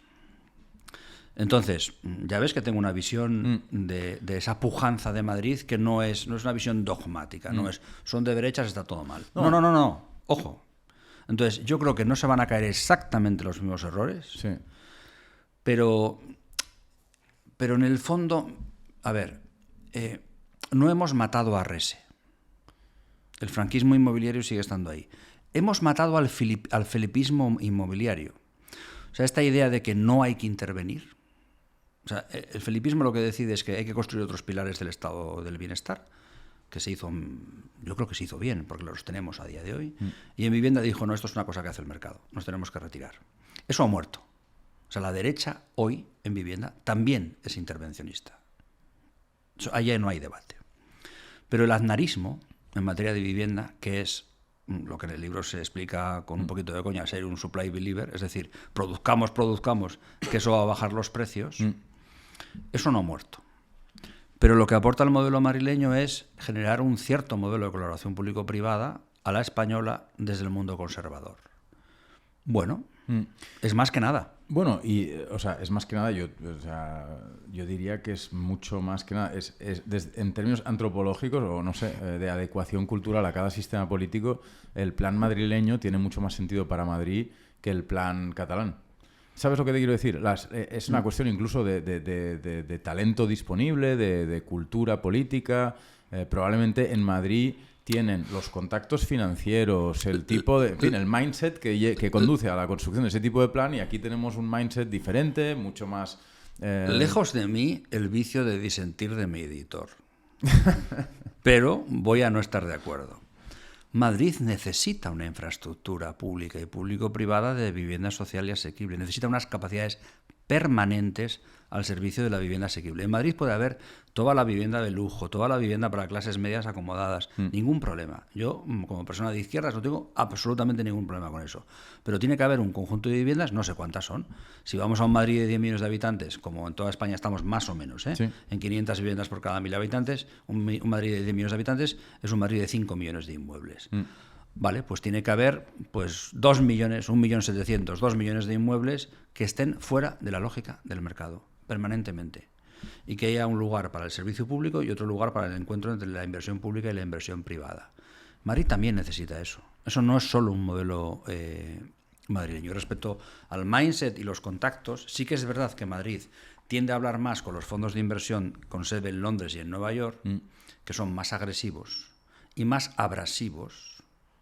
A mí eso no me parece precisamente un esfuerzo de patriotismo, trabajar más con ese tipo de gente. Y Barcelona tiende a trabajar más, y que no quiere decir que en Barcelona todo sea perfecto, tiende a trabajar más con fondos de inversión alemanes y franceses, que son más tranquilos y que favorecen más la generación de infraestructuras. Pero en cualquier caso, en los dos sitios hay que hacer cosas muy parecidas. Dime una ventaja o más de que España sea un país de propietarios. O tiene muchas. Y si cierta izquierda no quiere aceptar algunas cosas, ya lo lamento por mis compañeros y compañeras de viaje. ¿Cómo habríamos pasado nosotros el reventón de la burbuja inmobiliaria y el austericidio impuesto por la Unión Europea con la mitad de propietarios en barrios humildes?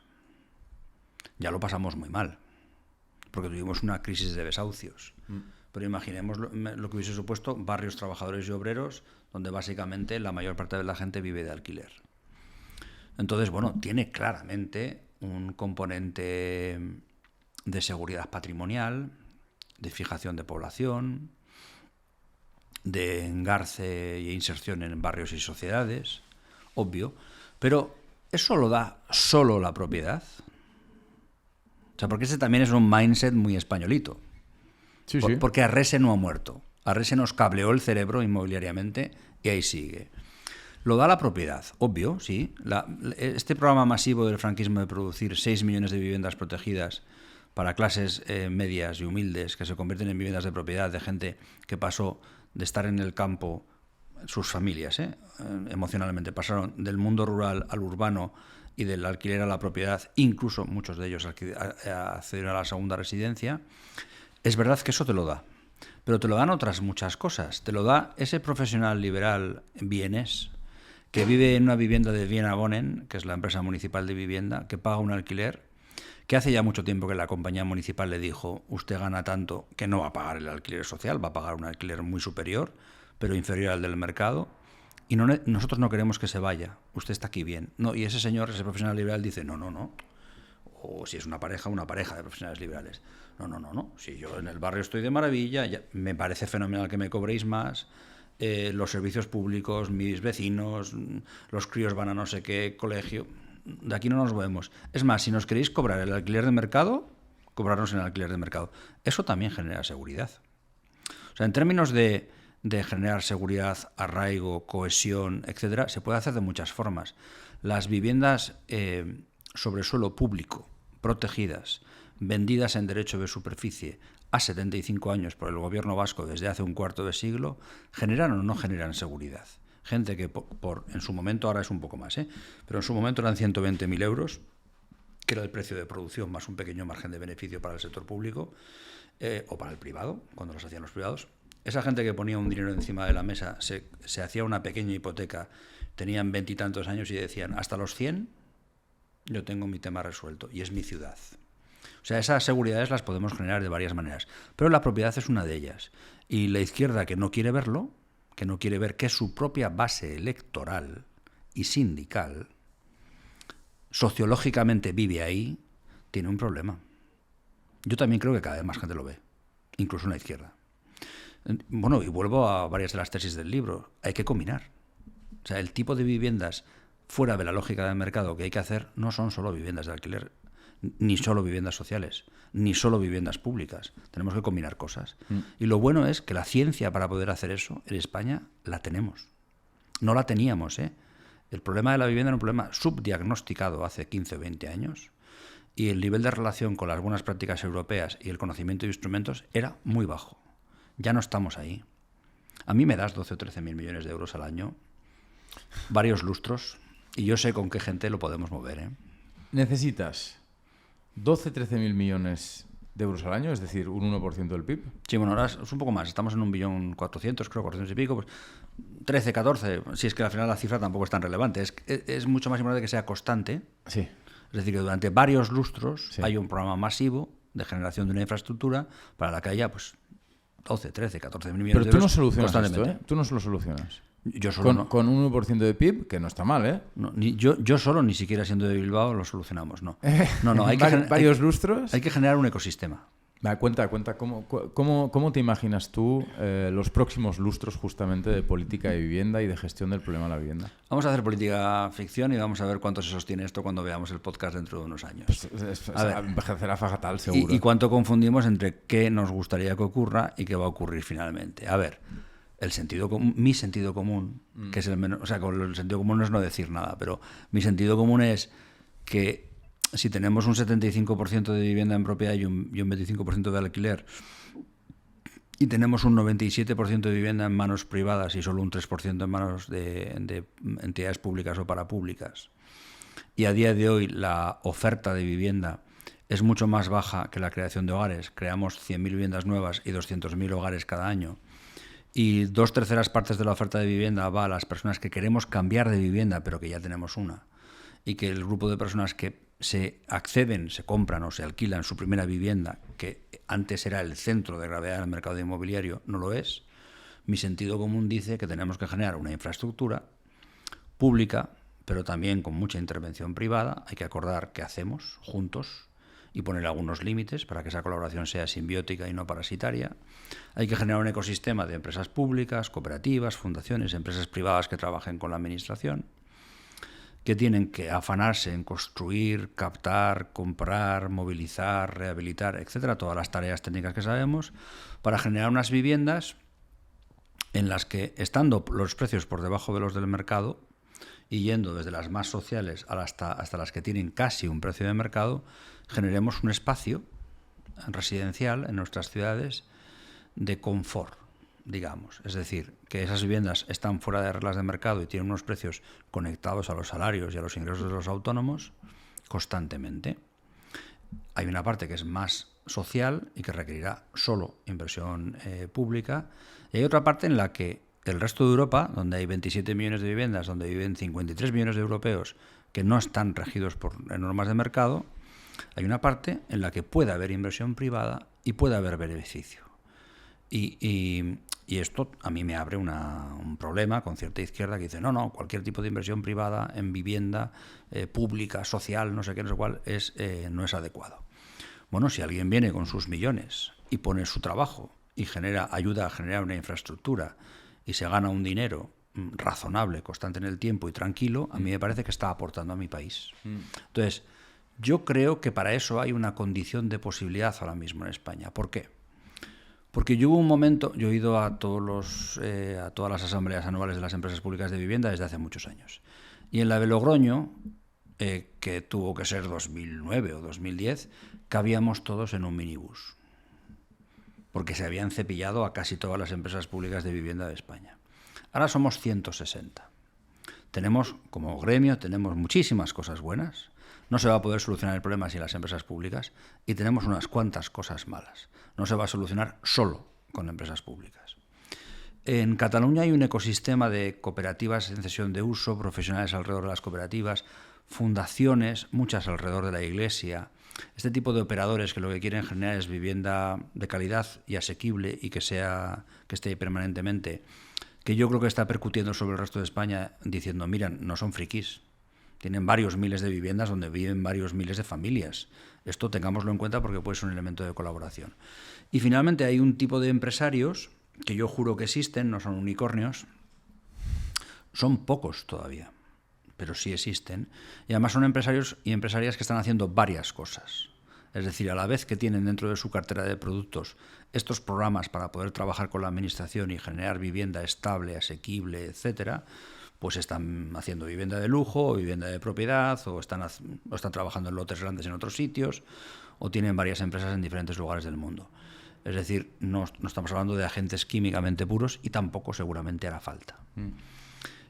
Yo creo que la conjunción de estos tres mundos o estos tres espacios puede generar un ecosistema de proveedores que ayude a generar esa infraestructura, y necesitamos ahora mismo un pequeño empujón de la Administración General del Estado.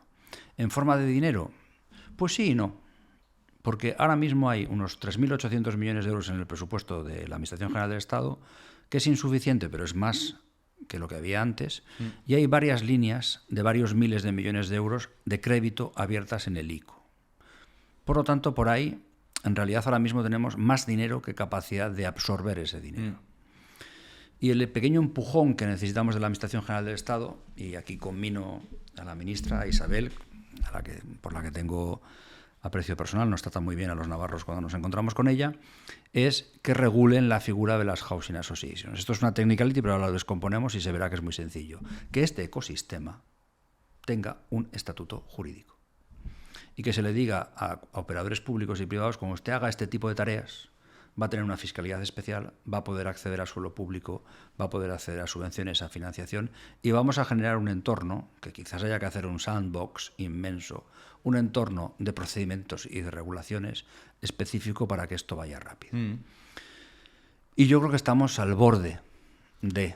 Es decir, soy pesimista porque la situación es muy complicada y porque es muy dura en muchos lugares y para mucha gente, pero yo me resisto a pensar que mi país se va a suicidar, porque ha hecho muchas cosas bien en términos históricos en otras cosas, y porque disponemos de los medios para poder hacer las cosas bien.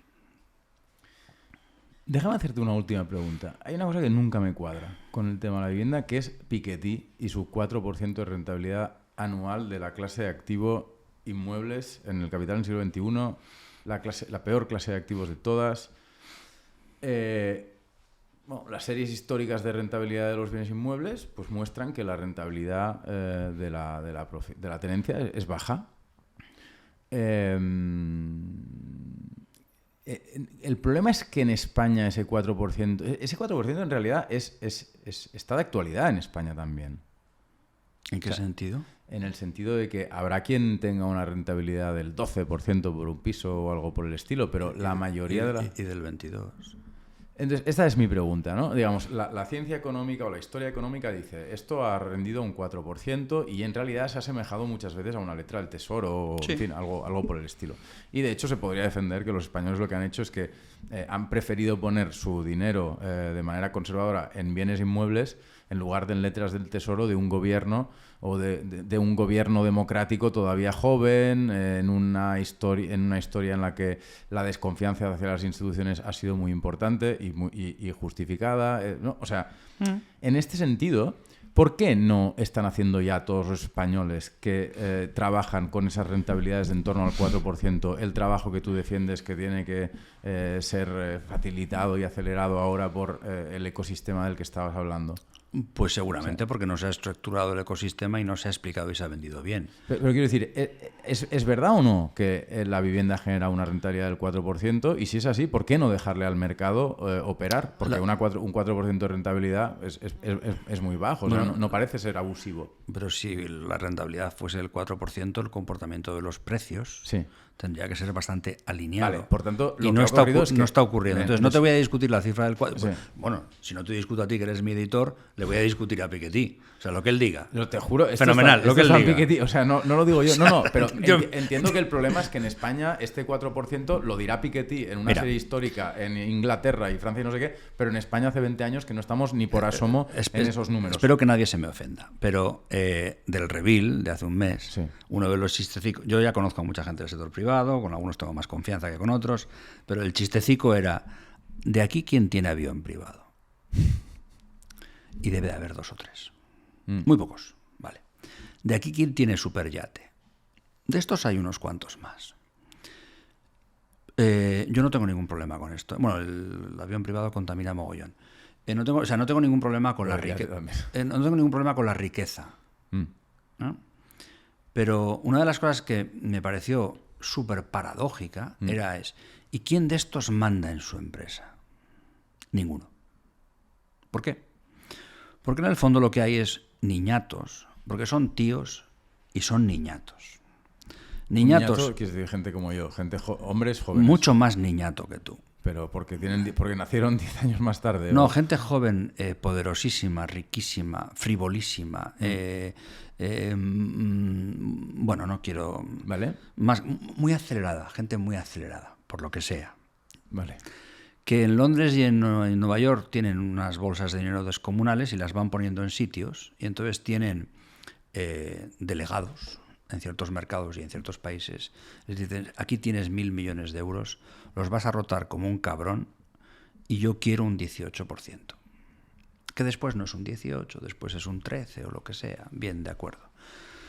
Con ese nivel brutal de presión, es imposible que tú digas, oye, mira, una letra del Tesoro más 2 puntos. O lo que se decía antaño, el bono alemán más 2 puntos. No casan. Vale. Son incompatibles. Entonces, hay que emanciparse de los niñatos acelerados de Londres y Nueva York, porque dinero hay a patadas. Y hay que buscar un dinero hay que estructurar una forma de tener un diálogo y un pacto con ese dinero que diga, pues igual no tiene que ser la inflación más 2 o el bono estatal más 2, pues igual puede ser un 7, un 6, un 8. O sea, es que no sé, el número tampoco es tan importante. Pero tiene que haber instrumentos. En el libro se explican algunos, y que estamos ahora mismo yo creo que al borde de que ocurran, en el que el Estado le diga a los pequeños ahorradores y a los grandes inversores, si usted mete dinero para financiar determinado tipo de proyectos, va a tener una fiscalidad muy favorable y le vamos a garantizar una determinada rentabilidad indexada. Ya ocurre con el alquiler de largo plazo o de vivienda habitual. Sí. Tiene una fiscalidad favorable. Bueno, con muchos contrasentidos. Tiene, al menos, ¿no? Tiene mejor fiscalidad la compraventa de vivienda que el alquiler de vivienda, tiene mejor fiscalidad la obra nueva de vivienda que la rehabilitación de vivienda, y esto ya a la gente le va a petar, pero tendrá que leer el libro para ver todo el desarrollo. Hay muchísimas operaciones de vivienda protegida y de vivienda pública que tienen una fiscalidad desfavorable. Vale. Entonces, bueno, pues yo en el libro lo que defiendo es que sociológicamente es muy complicado decirle a los boomers rentistas, vais a tener que ganar un poco menos de dinero, porque si no vamos a llevar al país al carajo. Y necesitamos que los alquileres de los millennials aflojen. Eso sociopolíticamente yo entiendo que a los partidos les cuesta mucho de gestionar, es normal que les cueste gestionarlo. Y la otra es, miren, hay un montón de inversores y un montón de capitales, pero los niñatos acelerados, por favor, que se nos aparten, que vengan capitalistas serios, y nosotros podemos llegar a un acuerdo de país sobre que cierto tipo de inversiones, si ayudan a generar infraestructura, estamos dispuestos a que haya una cierta rentabilidad estructurada. Por eso hay que crear las Housing Associations a la española. Nosotros no tenemos un modelo SLMs, después no sé pronunciar las de Holanda y las de Austria, pero no tenemos unos artefactos que son un tipo de sociedad que sirve para invertir en un tipo de vivienda que tiene aparejado un régimen fiscal y que garantiza unas rentabilidades y que genera unos mercados secundarios. Eso estamos en condiciones de hacerlo. Muy bien, Javier. Yo te propongo que lo dejemos aquí. Siempre terminamos con una pregunta. La última vez hablamos 3 horas. Pero, por tanto, ya eso es como si fuéramos 4:30. Pero bueno, sobre todo todas las del libro. ¿A quién te parecería interesante que invitáramos al podcast? ¿De mi gremio o una marcianada? O sea, o de mi gremio o no de mi gremio. No, la última vez creo que nos recomendaste alguien de mi gremio invitar a una persona sin techo. No. ¿No fuiste tú? O sea, no fui yo. Yo os dije que hay un caballero que fue el último director del Banco Hipotecario de España, que era un banco público, que es un súper experto en vivienda, que es un señor jubilado disponible para hablar lo que haga falta y que tiene mucha historia que contar. Es que me olvidé. Julio Rodríguez López, pero... Es que me he olvidado decirte que preguntamos, pero no hacemos ni puto caso a lo que nos decís. Vale. Si hacemos una sugerencia a la que no le vais a hacer ni puto caso, pues entonces igual no manejo alguna para que quien vea el podcast, porque... Se piensa que el nombre que digas porque hay gente no va a venir. No va a venir. Bueno, pues en ese caso, si no va a venir... Es coña, va, di. Mira, de mi gremio, o más o menos conectado con mi gremio, hay un profesional que es geógrafo, que él es malagueño holandés, que ya es una combinación interesante, es de Málaga y de Ámsterdam. Genial. Y es muy gracioso porque es de los dos. O sea, es decir, cuando habla como malagueño es malagueño y cuando se pone a hablar con sus amigos holandeses es holandés, que vive en Varsovia, porque se ha casado con una polaca, y que yo creo que tiene una imagen de el urbanismo por un lado, que es a lo que él se dedica, y este cinturón de Visagredo, que a nosotros nos queda lejísimos, porque la emigración que hemos tenido hacia España son básicamente rumanos que a los 15 minutos hablan español de maravilla y que se integran y que no quieren volver a Rumanía, aunque ahora está habiendo un cierto retorno. Bueno, si queréis una visión, esto que os gusta hacer con Juliana, de jugar a la geopolítica, y si queréis una visión del mundo del este por alguien que lo está viviendo, que es un profesional español, pero que a su vez ya tiene una mentalidad doble, pues mira, no te haremos caso, pero me hubiera parecido una buena idea. ¿Cómo se llama? Muñoz Gielen. Muñoz Gielen. Esta es una sugerencia. Y la otra, que es de fuera de mi campo de actividad, pero que es una catedrática de lingüística catalana y que la tenéis aquí, y que además de dar clases y dirigir tesis y los millones de cosas que tiene que hacer en la universidad, tiene una línea de trabajo muy divertida y muy interesante que a mí como gestor público me interesa, que es cómo hacer que la comunicación de la administración con sus ciudadanos sea clara. Y eso implica un montón de cosas de rediseño de procedimientos administrativos. Súper interesante. Y yo como abogado en derecho administrativo, a mí A ver, yo entiendo mi jerga. Vivo en el mundo entre el derecho y la economía. Yo entiendo mi jerga y el derecho aporta cosas. Sin derecho las sociedades, ojo. Pero creo que hemos hipertrofiado el derecho administrativo y ha generado el burocratés. Es un idioma distinto. Entonces, Estrella Montoliu, que es la catedrática, tiene una línea de trabajo y además es una mujer que publica de diversas cosas, también de feminismo, etcétera. La tenéis aquí. Ahora, si no llamáis a ninguno de los dos, nunca yo tendré un problema. Si no llamáis a Demetrio Muñoz Gielen ni a Estrella Montoliu, me parecen dos super ideas, la verdad. Pues ahí tienes. No, ¿sabes lo que ocurre? Que en realidad ya tenemos planeados un montón de podcasts y entonces las ideas evidentemente vuelan enseguida si uno no las anota y después nos cuesta mucho recuperar esas ideas, pero me parecerían dos invitados magníficos. Pues ahí los dejo a vuestra disposición. Bueno, Javier, un placer. Siempre me lo paso muy bien y aprendo un montón contigo. Y has escrito un libro magnífico. Además, me alegra mucho que esté funcionando. Me alegra por mí, evidentemente, pero sobre todo me alegra por ti. Te lo merecías. Y nada, que la promo vaya súper bien y seguimos. Te hago un comentario final. Yo es la primera vez que escribo un libro. He escrito otras cosas. Me imagino. Formatos más pequeños, etcétera. Pero papers y artículos de opinión. Pero un libro no. Y primero ha sido una aventura, que os lo agradezco. Ha sido una aventura además por vuestra insistencia. Es decir, Javier, tú tienes un libro y vas a encontrar tiempo para escribirlo. Y te vamos a ayudar a hacerlo. Y una de esas ayudas es David Rey Martínez, el editor que habéis puesto a trabajar conmigo, a quien le agradezco que... Y aprovechamos también para recomendar otro libro, que es Cómo escribir un libro, que eso que él sabe, porque profesionalmente lleva muchos años haciéndolo, conmigo lo ha hecho con mucho cariño, con mucha precisión, y yo me he puesto en sus manos muy desde el principio sabiendo que yo me iba a equivocar y él iba a acertar. Por ejemplo, podría haber sido un libro mucho más largo, podría haber sido un libro mucho más técnico, podría haber sido un libro mucho más duro. Y esa vocación de, que es una cosa que a mí me atrae mucho de ARPA, de hacer ensayo, pero de hacer también divulgación y pedagogía y tratar de aportar al debate en términos que la gente pueda compartirlo para así elevar, paradójicamente, para así elevar el nivel del debate, pues yo solo seguramente no habría podido hacerlo. Por lo tanto, agradezco vuestra insistencia como editorial de Javier, tienes un libro, Javier, tienes un libro, Javier, lo vas a hacer. Y te vamos a acompañar de alguien que te va a ayudar y es una persona que a día de hoy pues tenemos buena relación y la tendremos más allá del libro. Pues agradecido queda David, merecidamente, y nada, hasta pronto, Javier. Hasta pronto.